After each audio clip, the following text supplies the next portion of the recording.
नमस्ते. आज आपण standard 8th subject general science इयत्ता 8वी विषय सामान्य विज्ञान chapter number 7 metals and non metals प्रकरण आहे 7व धातू आणि अधातू.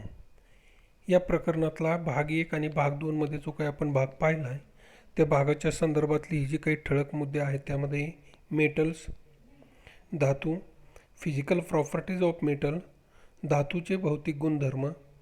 थर्ड पॉईंट आहे नॉन मेटल्स, अधातू कशाला म्हटलं जातं. Fourth point physical properties of non metals, अधातूचे भौतिक गुणधर्म. मेटॅलॉइड्स, धातू सदृश्य. केमिकल प्रॉपर्टीज ऑफ मेटल्स, धातूचे रासायनिक गुणधर्म. नोबल मेटल्स, राजधातू. यूज ऑफ नॉन मेटल्स, राजधातूचे उपयोग.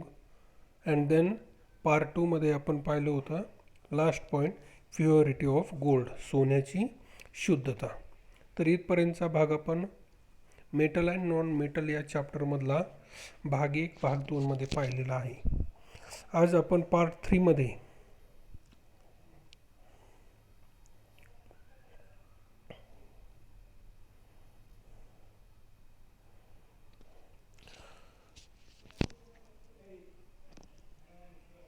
कोरोजन, क्षरण, एलॉय, संमिश्र आणि त्या संदर्भामधली काही उदाहरणं आहेत ती उदाहरणं पाहणार आहोत. तर सुरुवातीचा भाग आहे क्षरण, त्यालाच इंग्रजीमध्ये आपण म्हणतो कोरोजन. कोरोजन, क्षरण, त्याची डेफिनेशन आपण सुरुवातीला पाहणार आहोत. Gases in the air react with metals in presence of moisture to form metal compounds. The metal gets affected by this process and undergo what is called corrosion. की साधारणपणे धातूवर ओलाव्यामुळे हवेतील वायूची प्रक्रिया होऊन धातूची संयुगे तयार होतात. या प्रक्रियेमुळे धातूवर परिणाम होऊन ते झिजतात. यालाच आपण क्षरण असं म्हणतो.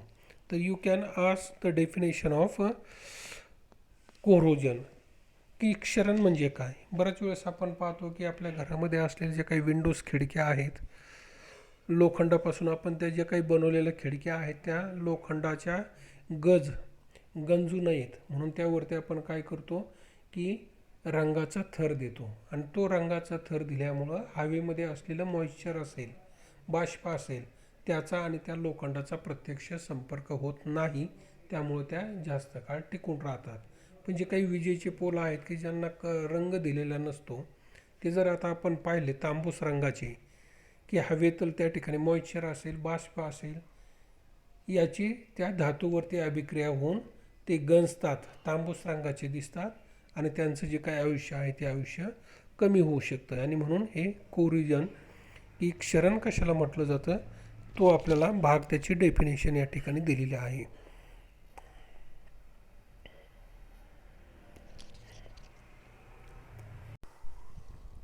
Then page number 52, do you know. आता हा भाग यावर्षी अभ्यासक्रमामधून कमी केलेला आहे, माहीत आहे का तुम्हाला. पण एक जनरली आपल्याला जनरल नॉलेज आपण म्हणतो सामान्य ज्ञान, यामध्ये आपल्याला माहीत असलं पाहिजे की डू यू नो, की हे जे काही आपण आत्ताच जो भाग पाहिला होता कोरोजन, क्षरण कशाला म्हटलं जातं त्या संदर्भामधलं एक उदाहरण या ठिकाणी दिलेलं आहे. डू यू नो, माहीत आहे का तुम्हाला.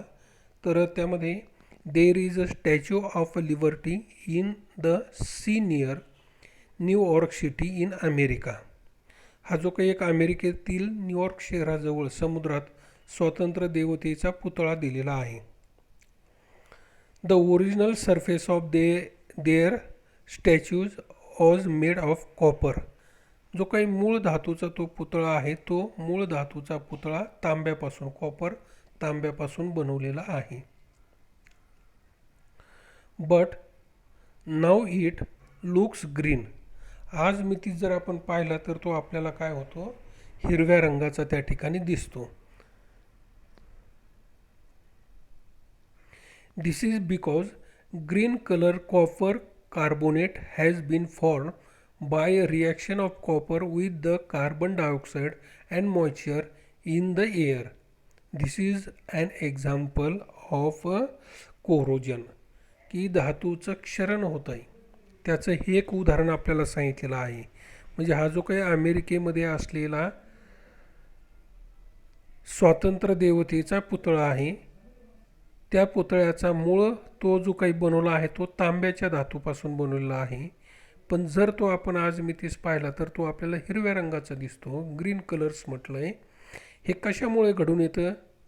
दिस is because green colour copper carbonate has been form.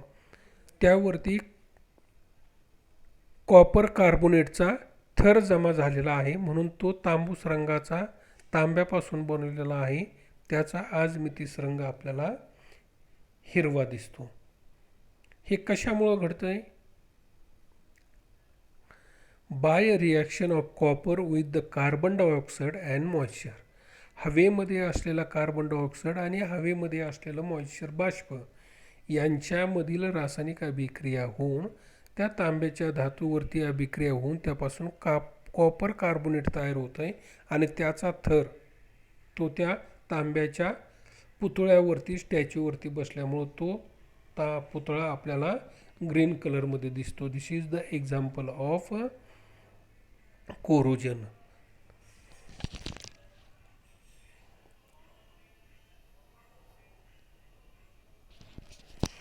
Then page number 52. Make a list and discuss. यादी करा आणि चर्चा करा. Prepare a list of examples of corrosion in your everyday life. की तुमच्या दैनंदिन जीवनातील क्षरणाची उदाहरणाची यादी तयार करा. तर त्यामध्ये आपल्याला पाहिलं reddish colour deposit is form on iron by reaction with oxygen gas. की लोखंडावर ऑक्सिजन वायूची अभिक्रिया होऊन तांबूस रंगाचा लेप तयार होतो की ज्यालाच आपण म्हणतो लोखंड गंजलेलं आहे. ती एक आपल्या दैनंदिन जीवनामध्ये असलेली कोरोजन क्षरणाचं उदाहरण आहे. A greenish colour deposit is form on copper by reaction with carbon dioxide gas. जर आपल्या घरामध्ये काही तांब्याची भांडी असतील तर ते तांब्याची भांडी बरेच दिवस झाल्यानंतर जर आपण पाहिली तर ती हिरव्यासट रंगाची होतात. ही हिरव्यासट रंगाची का होतात? कारण कार्बन डायऑक्साईड वायूची तांब्यावरती अभिक्रिया होऊन ती हिरवसट रंगाची होतात. ही दुसरं उदाहरण आहे करोजन क्षरणाचं उदाहरण आपल्याला सांगितलेलं आहे. A blackish colour deposit is form on silver by reaction with hydrogen sulphide gas. चांदीवर हायड्रोजन सल्फाईड वायूची अभिक्रिया होऊन काळ्या रंगाचा लेप चांदीच्या वस्तूवरती दागिन्यावरती आपल्याला पाहायला मिळतो. हे एक उदाहरण आपल्याला त्या ठिकाणी क्षरणाचं सांगता येईल. टू प्रिव्हेंट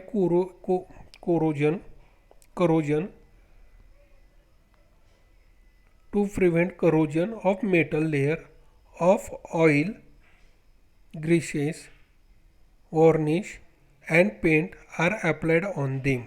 आणि म्हणून ह्या धातूचं त्या ठिकाणी क्षरण होऊ नये, झीज होऊ नये, खराब होऊ नये म्हणून त्यावरती काय केलं जातं? ऑइल, तेल असेल, ग्रीस असेल, वॉर्निश असेल, त्याचबरोबर ती वेगवेगळ्या रंगाचा पेंट असेल, रंग असेल याचा थर दिला जातो. Also painting with another non corroding metals is done. त्याचबरोबर ती लोखंडावर जास्ताचा मुलामा देऊन लोखंडाचे क्षरण थांबवता येते. Iron is arrested by zinc plating.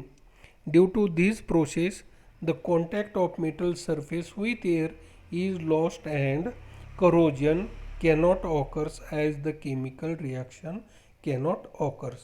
आणि म्हणून त्या धातूवरती कुठल्याही प्रकारची हवेमधील असलेली ऑक्सिजन असेल, कार्बन डायऑक्साईड असेल, बाष्प मॉइश्चर असेल याची त्या धातूवरती कुठल्याही प्रकारची अभिक्रिया होऊ नये, कॉन्टॅक्ट होऊ नये म्हणून त्यावरती त्या ठिकाणी वेगवेगळ्या प्रकारच्या घटकांचा त्यामध्ये ऑइल असेल, ग्रेनिश असेल, वार्निश असेल, पेंट असेल याचा त्या ठिकाणी थर दिला जातो. त्यामुळं ती धातूच्या वस्तू जास्त काळ टिकून राहू शकतात.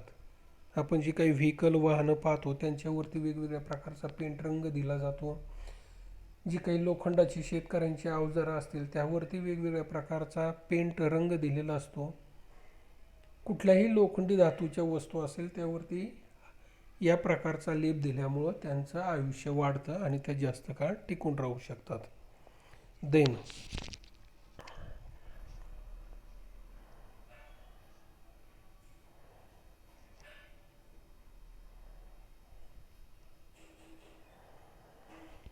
सेकंड पॉईंट,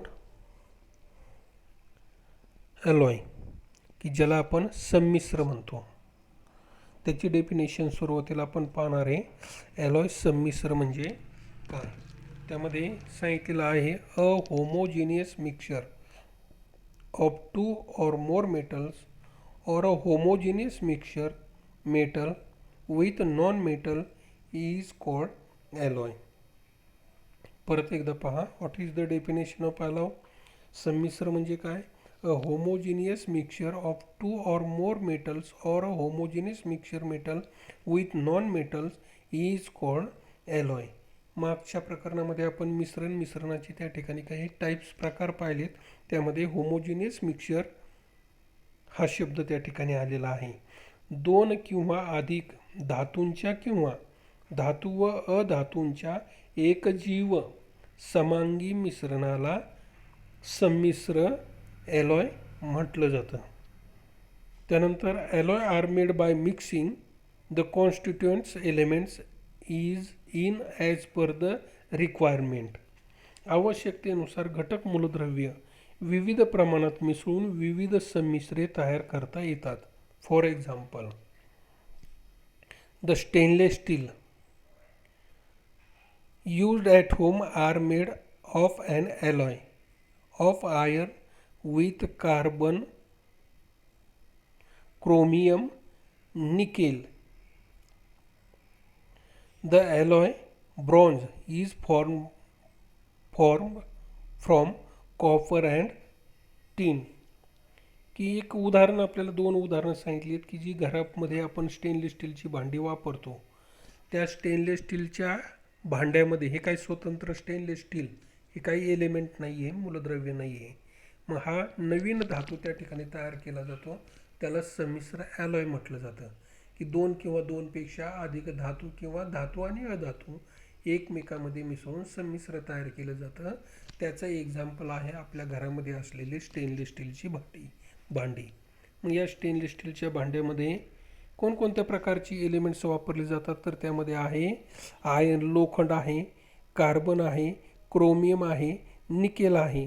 यांचं योग्य ते प्रमाण मिश्रण तयार करून त्या ठिकाणी त्यापासून स्टेनलेस स्टील हे ॲलॉय संमिश्र तयार केलं जातं. दुसरं एक आपल्या घरामध्ये असलेली भांड्याची वस्तू आहेत की ज्याला आपण पितळ म्हणतो, ब्रॉन्झ, पितळ.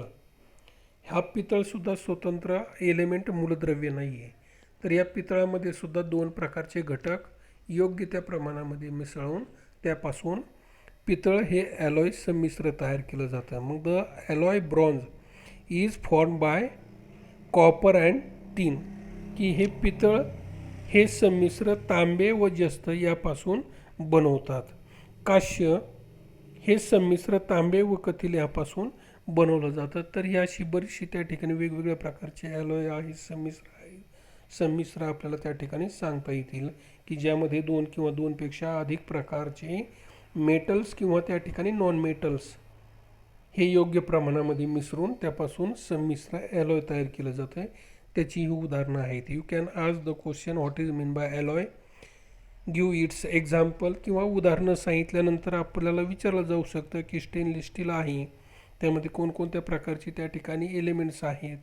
तांबे आहे, त्या ठिकाणी तांबे व जस्त यापासून कुठला त्या ठिकाणी संमिश्र ॲलॉय पितळ आहे ते बनवलं जातं. काश्य हे एक संमिश्र आहे, ते तांबे आणि कथिल यापासून बनवलं जातं. हे आपल्याला त्या ठिकाणी विचारलं जाऊ शकतं.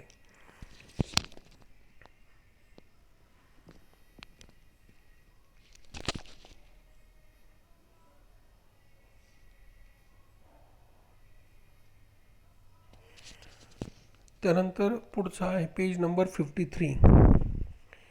53मध्ये परत आपल्याला 2 ठिकाणी विचारलेलं आहे, डू यू नो, माहीत आहे का तुम्हाला. आता हा सुद्धा भाग यावर्षी अभ्यासक्रमातून कमी केलेला आहे, तरीसुद्धा आपल्याला माहीत असावं म्हणून आपण थोडीशी त्यावरची रिव्हिजन पाहू. डू यू नो, माहीत आहे का तुम्हाला. There is an iron pillar in the premises of Qutub Minar in Delhi made about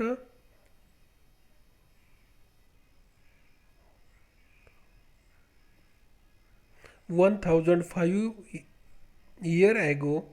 The filler is lustrous even after so many years.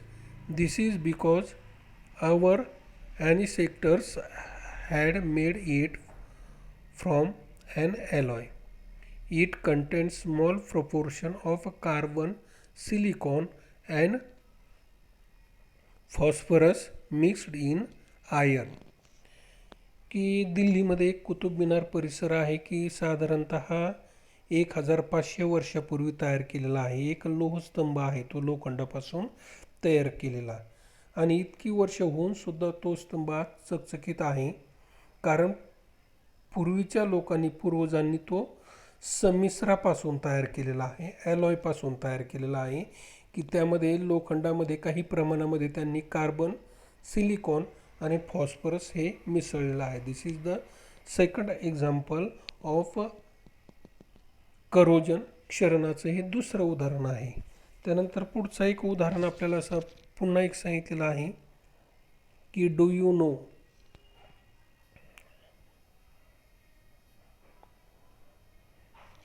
माहीत आहे का तुम्हाला. A cheap variety of stainless steel is made sometimes by using copper instead of costly nickels. You might have seen the vertical cracks in stainless steel vessels. The reason is as above. की बऱ्याच वेळेस आपण पाहतो की आपल्या घरामध्ये काही stainless स्टीलची भांडी असतात. स्वस्त किमतीची स्टेनलेस स्टीलची भांडी बनवताना कधी कधी महाग किंवा ज्याची किंमत जास्त असते, निकेलऐवजी त्या ठिकाणी काय केलं जातं, त्यामध्ये जास्त प्रमाणामध्ये तांब्याचा वापर केला जातो. मग अशा जास्त प्रमाणामध्ये तांब्याचा वापर केल्यानंतर त्या स्टेनलेस स्टीलची जी काही भांडी आहेत त्या भांड्यांना चिरा पडतात. मग हा नेमक्या स्टेनलेस स्टीलच्या भांड्यांना चिरा का पडतात, कारण त्यामध्ये निकेलच्या ऐवजी काय केला जातो, तांब्याचा, कॉपरचा वापर केला जातो.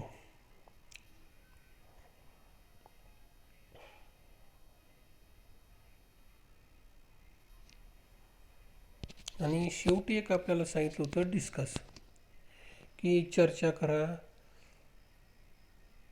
You might be knowing scrap dealers, what do they do with the scrap, why is this needed.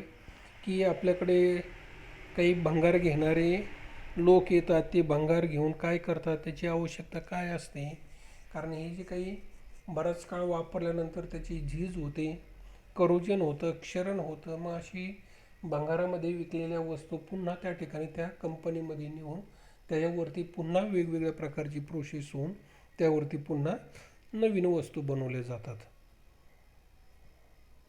आणि हे जे काही आपल्याला शेवटची एक डायग्राम चित्र दिली ही स्टेनलेस स्टीलची, की भांड्यांना त्या ठिकाणी क्रॅक, चिरा पडतात, कारण यामध्ये निकेलचं प्रमाण जास्त असायला पाहिजे, मात्र त्याची किंमत जास्त असल्यामुळं काही ठिकाणी तांब्याचा जास्त वापर केला जातो, आणि या तांब्याचा, कॉपरचा जास्त वापर केल्यामुळं त्या भांड्यांना चिरा पडतात.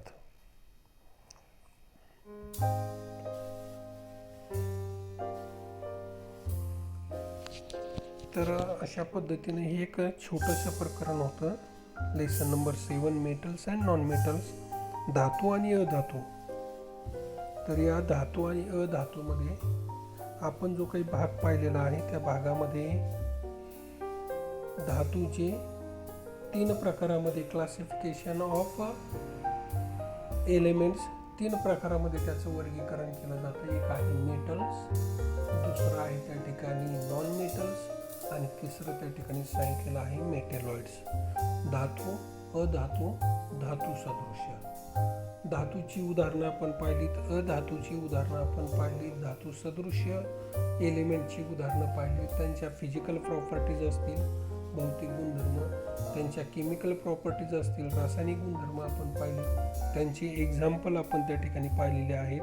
त्याचबरोबर ती नोबल मेटल्स, राजधातू कशाला म्हटलं जातं, त्याचे युजेस उपयोग काय आहे, प्युरिटी ऑफ गोल्ड, सोन्याची शुद्धता, आत्ताच्या तासाला आपण त्या ठिकाणी करोजन क्षरण म्हणजे काय, त्यांची उदाहरणं आपण त्या ठिकाणी पाहिलेली आहेत. त्यानंतर पुढचा भाग आपण पाहिला ॲलॉय, संमिश्र कशाला म्हटलं जातं, त्या संमिश्राची उदाहरणं आपण पाहिली. डू यू नो आपल्याला काही माहीत आहे का. त्याचबरोबर ती डिस्कस काही प्रमाणामध्ये आपण चर्चा केलेली आहे. तर एवढा भाग या प्रकरण 7वा धातू आणि अधातू यामध्ये होता. पुढचा जो काही आपला भाग होईल त्यावेळेस आपण त्या पाठाखाली असलेले जे काही प्रश्न असतील 1 ते 5 प्रश्न एक्झरसाइजमध्ये पेज नंबर 53 वरती दिलेले आहेत. ती प्रकरणं प्रश्नांच्या विषयी आपण त्या ठिकाणी चर्चा करणार आहोत.